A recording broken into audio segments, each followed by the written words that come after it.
సర్పయాగం ఇదొక యథార్థ గాథ. కన్న కూతుర్ని ఆయన ప్రాణం కంటే మిన్నగా ప్రేమించాడు. ఆ రోజుల్లోనే కూతురికి సంపూర్ణ స్వేచ్ఛ ఇచ్చాడు. కూతుర్ని ఆధునిక యువతిగా తయారు చేసేందుకు పరితపించాడు. కానీ కంటికి రెప్పలా కాపాడుకుంటున్న కూతురు కామాంధుల అరాచకాలకు బలైపోతే చనిపోయే ముందు తన పగను తీర్చాలంటూ తండ్రిని వేడుకుంటే అతడేం చేస్తాడు? కంటి ముందు పెరిగిన కూతురు చిన్న వయసులోనే కాటికి పయనమైతే దీనికి కారణమైన వారిని ఏం చేశాడు? పగను తీర్చుకుని తనకు తాను విజేతగా ప్రకటించుకున్న ఓ తండ్రి నిజ జీవిత కఠోర వాస్తవ కథ ఇది. సో వీడియో ఇంట్రెస్టింగ్ గా ఉంటుంది, ఖచ్చితంగా ఎండ్ వరకు చూడండి. కన్న కూతుర్ని తెలిసిన వాళ్లే రేప్ చేస్తే ఆ వేదనతో తాను ఆత్మహత్యకు పాల్పడితే ఆ దుర్మార్గులకు తన చేత్తోనే మరణ శాసనం రాశాడు తండ్రి. ప్రకాశం జిల్లాలో Kanchi Kodandaramireddy alias tip top Reddy అనే వ్యక్తి ఉండేవాడు. అతను డ్రై క్లీనింగ్ షాపు నిర్వహించి డబ్బు బాగా సంపాదించి టిప్ టాప్ రెడ్డిగా ఎదిగాడు. తన కూతుర్ని ఆ కాలంలోనే అల్ట్రా మోడల్ గా పెంచడానికి రెడ్డి ప్రయత్నించాడు. ఆ అమ్మాయిని ఒంగోలులోని హైదర్ క్లబ్ లో టెన్నిస్ నేర్చుకునేందుకు చేర్పించాడు. అక్కడ సింగ్ అనే యువకుడు ఆ అమ్మాయి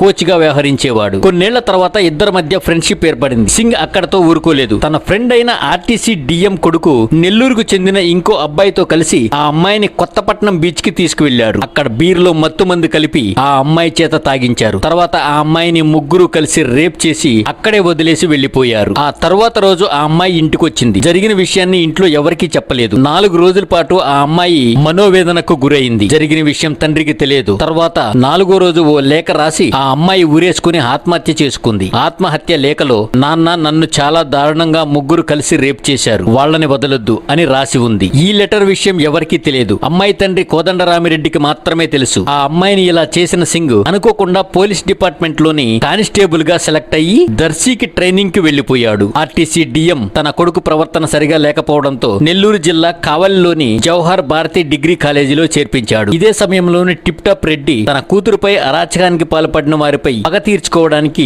డిసైడ్ అయ్యాడు. గుంటూరు వెళ్లి శ్రీనివాస్ చైతన్య అనే ఇద్దరు యువకులను కలిశాడు. తన కూతురుకు జరిగిన అన్యాయాన్ని ఈ యువకులకు చెప్పాడు. నేను చెప్పినట్లు వింటే మీకు కావలసినవి చేస్తానని వాళ్లకు చెప్పాడు. దీంతో ఆ యువకులు కూడా ఇంత దారుణంగా అన్యాయంగా జరిగిందా అని బాధపడుతూ టిప్ టాప్ రెడ్డి పగ తీర్చేందుకు సహాయం చేస్తామని ఒప్పుకున్నారు. దీంతో రెడ్డి ఒక ఇల్లు అద్దెకు తీసుకుని ఇద్దరిని అందులో ఉంచాడు. కొద్ది కాలం పాటు పరిస్థితులను గమనించిన ఆ ఇద్దరు వ్యక్తులు అమ్మాయిని రేప్ చేసిన నిందితులను ట్రాప్ చేశారు. తొలిత కానిస్టేబుల్ గా సెలెక్ట్ అయిన సింగ్ తో ఇద్దరు ఫ్రెండ్షిప్ చేశారు. తర్వాత ఓ రోజు ట్రైనింగ్ నిమిత్తం సింగ్ దర్శి వెళ్తుండగా ఇద్దరు కలిసి అతన్ని మోటార్ సైకిల్ పై ఎక్కించుకుని ఒక స్పాట్ దగ్గరకు వెళ్లారు. అప్పటికే గొయ్యి తీసి పెట్టి ఆ ప్రదేశంలో రెడ్డి రెడీగా ఉన్నాడు. అక్కడికి వచ్చిన వెంటనే నా కూతురిని నమ్మించి మోసం చేసి తన బతుకు నాశనం చేశారా అని ఆవేశంతో ఆక్రోశంతో ఊగిపోతూ సింగ్ మెడకు ఉచ్చుతో బిగించి చంపేసి ఆ గోతులోనే వేసి పూడ్చేశాడు. అప్పుడు సరిగా కమ్యూనికేషన్ లేకపోవడంతో సింగ్ తల్లిదండ్రులు తమ కుమారుడు ట్రైనింగ్ కు వెళ్లాడని అనుకున్నారు. కానీ అతడు ట్రైనింగ్ క్యాంప్ లో లేడు, పైకి పోయాడు. సింగ్ ను చంపేసిన తర్వాత రెండో వాడిపై పగ తీర్చుకునేందుకు టిప్ టాప్ రెడ్డి సిద్ధమయ్యాడు. రెండో వాడు ఆర్టీసీ డిఎం కొడుకు. డిఎం తన కొడుకు ఊళ్ళో ఉంటే జీవితంలో పనికిరాడని భావించి నెల్లూరు జిల్లా కావలిలోని జవహర్ భారతి డిగ్రీ కాలేజీలో చేర్పించారు. దీంతో ఇద్దరు గుంటూరు యువకులు కావలి వెళ్లి కాలేజీలో చదువుతున్న అతన్ని ట్రాప్ చేశారు. అతనికి మద్యం అలవాటు ఉండడంతో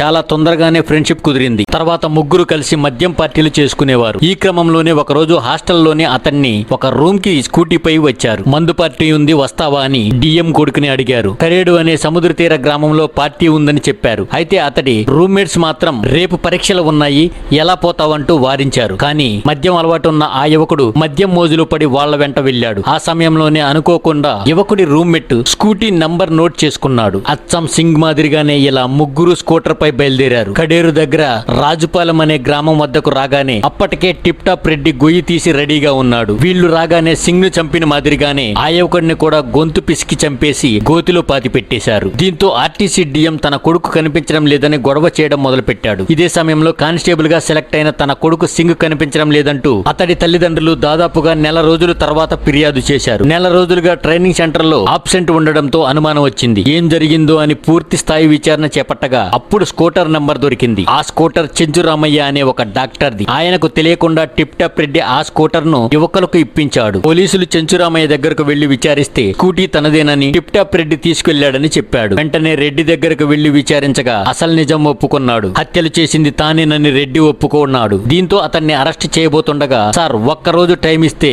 ఇంకొకడు ఉన్నాడు, వాడిని కూడా చంపేసి వస్తాను అని చెప్పాడు. పోలీసులు తమ వృత్తి ధర్మం ఒప్పుకోదని చెబుతూ అతన్ని అరెస్ట్ చేశారు. కానీ విచారణలో తేలింది ఏంటంటే ఆ అమ్మాయిని ఇద్దరు వ్యక్తులు రేప్ చేశారు. ఈ మూడో వ్యక్తి పక్కన ఉన్నాడు. అమ్మాయిని రేప్ చేసిన ఇద్దరిని అమ్మాయి తండ్రి చంపేశాడు. చేశాడు. దీంతో అమ్మాయికి నేచురల్ జస్టిస్ జరిగిపోయింది. మూడో వ్యక్తి చూశాడు గాని రేప్ చేయలేదు. అతడు తప్పించుకున్నాడు. టిప్ టాప్ రెడ్డిని అరెస్ట్ చేశారు. చాలా కాలం పాటు జైల్లో ఉన్నాడు. ఇప్పుడు ఒంగోలులో సీతారామ దేవాలయం కట్టించి అక్కడే ఉంటున్నాడు. ఇక ఈ కథ విని దీని ఇన్స్పిరేషన్ తో సర్పయాగం కథ రాసుకుని శోభన్ బాబు సినిమా తీశారు. పరుచూరి బ్రదర్స్ వారే దర్శకత్వం వహించారు. డి రామానాయుడు నిర్మించిన ఈ సినిమా శోభన్ బాబు కెరీర్ లోనే బిగ్గెస్ట్ గా నిలిచిపోయింది. ఇక ఈ స్టోరీ గురించి మీరేమనుకుంటున్నారు కింద కామెంట్ సెక్షన్ లో తప్పకుండా తెలియచేయండి. మరో ఇంట్రెస్టింగ్ టాపిక్ తో మళ్ళీ మీ ముందుకు